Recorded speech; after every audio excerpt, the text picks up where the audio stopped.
नमस्कार, मैं हूं आरजू साई। आप देख रहे हैं न्यूज 18 राजस्थान। चलिए खबरों का सिलसिला शुरू करते हैं। प्रदेश में कोरोना के बढ़ते केसेस को देखते हुए सीएम अशोक गहलोत समीक्षा बैठक कर रहे हैं। बैठक में सीएम गहलोत विभागीय अधिकारियों से मौजूदा हालातों पर चर्चा कर रहे हैं। कोरोना के बढ़ते केसेस को लेकर इस वक्त सीएमआर में सीएम की समीक्षा बैठक शुरू है। नए वेरिएंट को लेकर डॉक्टर्स के साथ ओपन रिव्यू मीटिंग की जा रही है। कोरोना के नए वेरिएंट ओमिक्रॉन से टेंशन के बीच सीएम अशोक गहलोत ने लोगों को नसीहत देते हुए कहा कि दोनों डोज लगवाइए, सावधान रहिए, कोरोना से बचिए। सीएम अशोक गहलोत साध्वी कनक प्रभा का हालचाल पूछने के लिए ईएचसीसी हॉस्पिटल पहुंचे, जहां उन्होंने साध्वी कनक प्रभा की तबीयत के बारे में हालचाल जाना। गोविंद सिंह डोटासरा ने महंगाई पर केंद्र सरकार को घेरने का पूरा प्लान बना लिया है। कांग्रेस 12 दिसंबर को चलो दिल्ली अभियान के तहत देश की राजधानी में मोदी सरकार पर हल्ला बोलेगी। जयपुर में बीजेपी अमित शाह के दौरे से पहले तैयारियों में जुट गई है। उनके दौरे के ऐतिहासिक बनाने के लिए प्रदेश अध्यक्ष और संगठन महामंत्री तैयारियों का जायजा ले रहे हैं।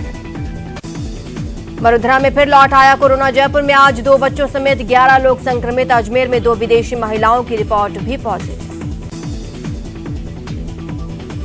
कोटपूतली के चंदवाजी थाना इलाके में पुलिस चौकी के सामने खड़े ट्रेलर में पीछे से दूसरे ट्रेलर ने टक्कर मार दी। इस हादसे में ट्रेलर चालक की मौत हो गई, जबकि खलासी घायल हो गया। मेडिकल कॉलेज अस्पताल और एमबीएस अस्पताल के चिरंजीवी और आरएचएस के तहत लगे कर्मचारी हड़ताल पर चले गए। कर्मचारियों ने अस्पताल में वर्कलोड ज्यादा होने के चलते स्टॉप बढ़ाए जाने की मांग की। पुलिस ने कार्रवाई करते हुए अवैध हथियार के साथ एक आरोपी को गिरफ्तार किया। आरोपी के कब्जे से पुलिस ने अवैध देसी कट्टा, कारतूस बरामद किया। कोटा में एक युवक ने फांसी के फंदे से लटककर खुदकुशी कर ली, जिससे इलाके में हड़कंप मच गया। कोटा के हिरियाखेड़ी मार्ग पर कार और बाइक के बीच टक्कर हो गई। हादसे में एक युवक की इलाज के दौरान मौत हो गई। जिले में दूसरी डोज लगाने वालों का आंकड़ा 8 लाख पार हो गया। अब तक 12,97,697 को पहली, जबकि 8,06,082 को दूसरी डोज लगाई जा चुकी है। कोटा के तलवंडी सेक्टर 2 और 3 में गैस पाइपलाइन डालते समय जलदाय विभाग की पाइपलाइन फट गई, जिसके चलते सैकड़ों लीटर पानी व्यर्थ बह गया और पानी सड़क पर घरों के सामने जमा हो गया। अपनी दुर्दशा पर रोता कोटा के अभेड़ा महल की खबर प्रमुखता से दिखाने के बाद अब यूआईटी हरकत में आया है। अब महल को सुसज्जित करने का काम शुरू हो गया।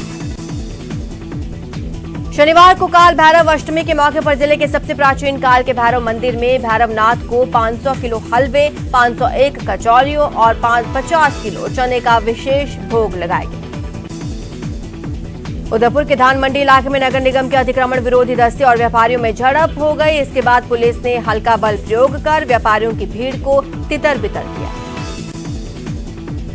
उदयपुर के कुरावड़ मार्ग पर तेज गति से आ रही कार ने बाइक को चपेट में ले लिया। हादसे में 3 लोग गंभीर रूप से घायल हो गए। घायलों को राहगीरों की मदद से अस्पताल में भर्ती कराया गया, जहां उनका इलाज जारी है। उदयपुर के सबीना क्षेत्र में एक युवक अपनी जमीन से पेड़ काटना भारी पड़ गया। युवक पर कई लोगों ने 3 फायरिंग कर दी, जिसमें वो घायल हो गया। पुलिस जांच में जुटी। उदयपुर के गोवर्धन विलास इलाके में एक युवक को बाइक से पेट्रोल चुराते हुए लोगों ने रंगे हाथों पकड़ा। लोगों ने चोर को पुलिस के हवाले किया। पलाना कला निवासी किशन जाट ने दिल्ली में विदेशी हाई कमिश्नर का गुम हुआ हीरे का हार लौटाकर ईमानदारी की मिसाल कायम की। युवक संसदीय सुरक्षा अधिकारी पद पर कार्यरत है। भरतपुर में पोल्यूशन कंट्रोल बोर्ड के रीजनल ऑफिसर और जूनियर इंजीनियर को शुक्रवार को जयपुर एसीबी टीम ने रिश्वत लेते रंगे हाथों पकड़ा था। आरोपियों को कोर्ट ने जेल भेजा। भरतपुर में मारपीट के दौरान बीच बचाव करने आए युवक की गोली लगने से मौत हो गई। फायरिंग की आवाज सुनकर मौके पर लोगों की भीड़ जमा हो गई और आरोपी को पकड़कर उसकी धुनाई। सालाबाद गांव के पास एक कार ने चाय के खोखे में टक्कर मार दी, जिससे चाय के खोखे पर बैठा बुजुर्ग गंभीर रूप से घायल हो गया। बताया जा रहा है कि दोनों कार सवार युवक शराब के नशे में थे। प्रदेश में बढ़ रहे कोरोना के केसेस को देखते हुए भरतपुर में स्वास्थ्य विभाग पूरी तरह से मुस्तैद नजर आ रहा है। शहर के अस्पतालों में तीसरी लहर की आशंका को देखते हुए व्यवस्थाएं चाक चौबंद। देवदर्शन यात्रा के अंतिम दिन अजमेर पहुंची पूर्व सीएम वसुंधरा राजे ने सलेमाबाद में निम्बार्क पीठ में दर्शन से पहले बड़ा बयान दिया। वसुंधरा राजे ने कहा कि वे सिर्फ दिवंगत लोगों के घर बैठने जा रहे हैं, साथ ही देवों के भी दर्शन कर रहे हैं। अपने स्वागत में उमड़ी भीड़ के सवाल पर राजे ने कहा, ये जनता का प्यार है और दिल से दिल जोड़ोगे तो ऐसा ही रिस्पांस मिलेगा। राजे ने कहा, ये 20 से 25 साल का रिश्ता है और इस दौरान कई बड़े हो गए और कई बड़े हो रहे हैं। पूर्व सीएम वसुंधरा राजे ने अपनी देवदर्शन यात्रा के अंतिम दिन सलेमाबाद के निम्बार्क पीठ पहुंचे, जहां श्री श्याम शरण जी देवाचार्य महाराज के दर्शन किए। अजमेर में बदमाश एक एटीएम को निशाना बनाते हुए उसे उखाड़ कर रह गए। चोरों की ये करतूत सीसीटीवी कैमरा में कैद हो गई। फिलहाल पुलिस बदमाशों की तलाश में जुटी। रोडवेज बसों में महिलाओं के साथ चोरी की वारदात थमने का नाम नहीं ले रही। अजमेर के सिविल लाइंस थाने में महिला यात्री ने शिकायत दर्ज कराई है कि उसके लाखों के जेवर चोरी हो गए। अजमेर की बांदर सिंदरी पुलिस और जिला स्पेशल टीम ने अंतर्राज्यीय डकैती गैंग का खुलासा किया। 4 आरोपी गिरफ्तार। ये लोग शराब की दुकानों को निशाना बनाते थे और सेल्समैन को बंधक बनाकर डकैती करते थे। महर्षि दयानंद सरस्वती विश्वविद्यालय अजमेर को 2 साल से भी लंबे इंतजार के बाद स्थायी कुलपति मिल गया है। प्रोफेसर अनिल कुमार शुक्ला ने अजमेर पहुंचकर अपना पदभार संभाला। इस दौरान उनका भव्य स्वागत किया गया।